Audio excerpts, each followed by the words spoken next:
Įspūdingas šis metodas. Sąžiningai tai vienas iš galingiausių, kuriuos esu naudojęs vaismedžių dauginimui. Šiandien tai darysime su figmedžiu, bet šis metodas lygiai taip pat tinka bet kuriam vaismedžiui ar bet kuriai sumedėjusiai šakai, kurią norite dauginti.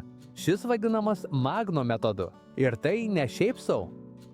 Jis taip vadinamas todėl, kad senovės Makedonijoje ūkininkai naudojo nendrių gabalus, kuriuos pripildydavo upės smėliu, kad galėtų dauginti auginų būdu labai panašiai, kaip tau šiandien parodysiu.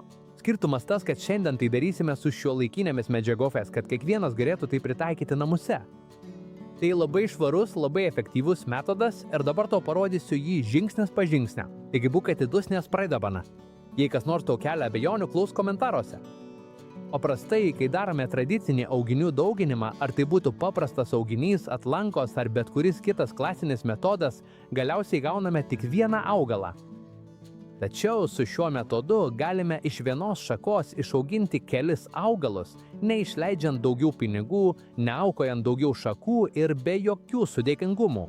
Iš tos pačios šakos galime gauti kelias dalis ir kiekviena dalis galiausiai tampa atskirų vaismedžių. Prieš ruošiant auginį pirmiausia pasiruošime vamzdelę. Šiuo atveju naudosiu laistymo žarną, kurią turime sode. Galima naudoti ir kitokias medžiagas, netgi polietileno žarną. Visa tai tinka, bet ši medžiaga labai gera, nes yra lanksti ir daug lengviau su ją dirbti. Čia mes stengiamės pakeisti nendrę, nes yra žmonių, kurie neturi prieigos prie nendrės, bet žarną tikrai turi.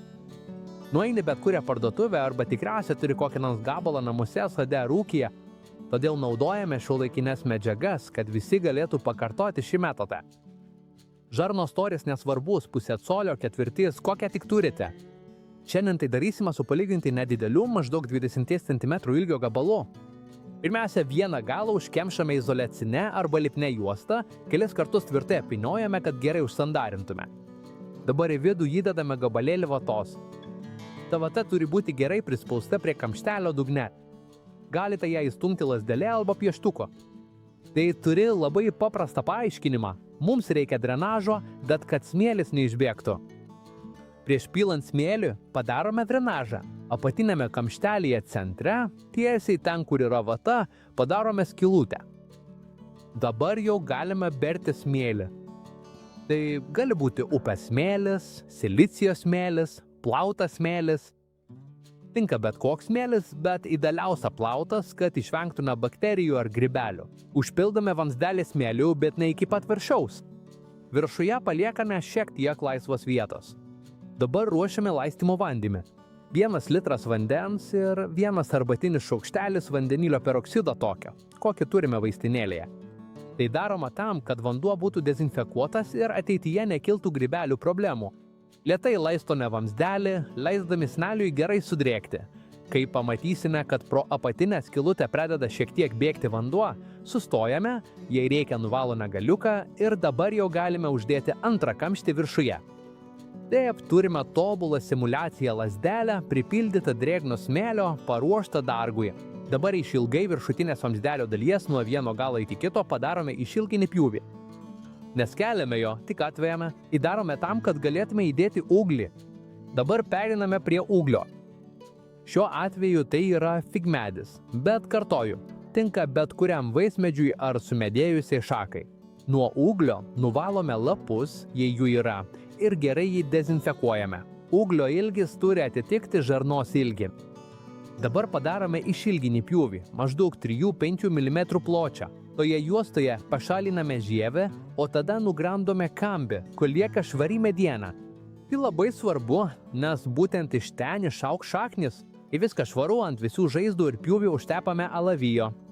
Alavijas drėkina, dezinfekuoja ir suteikia natūralių fitohormonų. Po to tą vietą apvoliojame maltą cinamono, dar vienu kanalo klasiku, kad išvengtume grybelių ir bakterijų.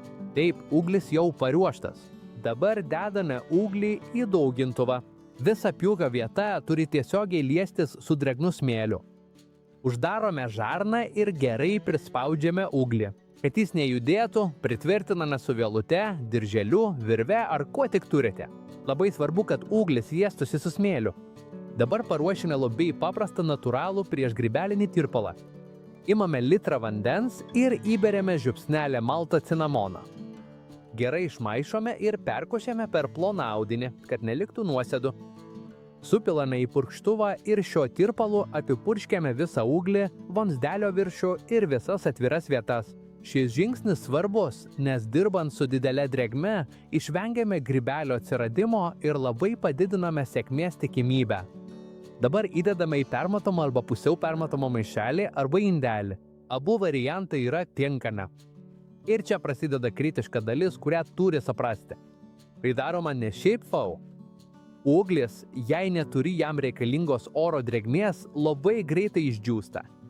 Per porą dienų jis nustoja būti gyvybinės, todėl būtina sukurti šiltnamio efektą tiek su maišeliu, tiek su indeliu. Tai yra pirmas dalykas, kur žmonės suklysta, bando daryti be šiltnamio ir uglis išdžiūsta. Antras dalykas, kur žmonės suklysta, yra tas, kad jie nenaudoja natūralios prevencinės priemonės. Mes paliekame šakelę labai didelėje drėgmėje ir jei nenaudojame fungicido, grybelio tikimybė smarkiai išauga. Todėl šie du žingsniai yra privalomi, jei nori, kad metodas veiktų. Kai viskas uždaryta, perkeliame uglį į vietą su netiesioginė šviesa, niekada į tiesioginę saulę, nes tada dehidratacija labai padidėja.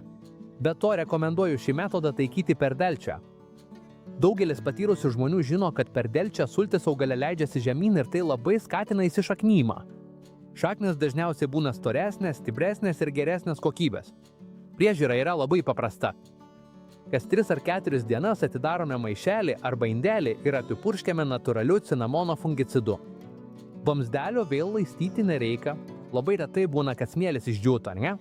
Be to, purškiant drėgmė puikiai išsilaiko. Vėl uždarome ir paliekame ramybėje. Ir pagaliau jau turime rezultatą. Po 6-8 savaičių pradėsime matyti šaknis.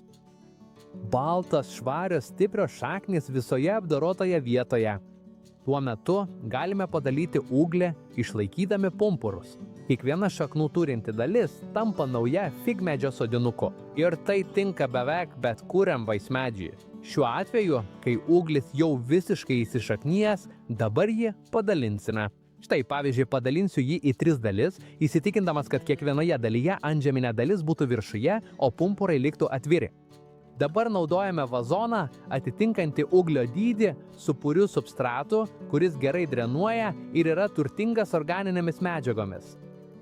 Kiekvieną dalį įdedame į žemę maždaug iki pusės. Nors tuo metu nematysi aktyvių pumpurių, nieko tokio. Dažnai būna taip, kad pirmiausiai išauga šaknis, o netrukus pradeda sprogti pumpurai ir per labai trumpą laiką iš vienos šakelės turime kelis naujus vaismedžius visiškai nemokamai, naudojant Magno metodą. Ir štai tiek apie šį nuostabų metodą. Labai veiksmingas, labai stabilus metodas, kuris, kaip matai, tinka beveik bet kokiam vaismedžiui ar sumedėjusiai augalui, kurį nori dauginti. Jei šis metodas tau buvo naudingas, būčiau labai dėkingas, jei paspaustum patinka šiam vaizdo įrašui, nes tai labai padeda, kad jis pasiektų daugiau žmonių. Pasidalink juo ir su tais, kurie mėgsta augalus, sodininkystę ar dauginimą, nes tikrai bus naudinga. Parašyk komentaruose, su kokiu augalu ar vaismedžiu ketini išbandyti šį metodą ir iš kur mus žiūri, nes tai padeda kitiems atrasti šį vaizdo įrašą. Jei nori toliau mokytis paprastų ir veiksmingų metodų kaip šis, prenumeruok kanalą ir įjunk varpelį, kad nepraleistum kitų vaizdo įrašų. Didelis apkabinimas ir pasimatysime kitame vaizdo įraše.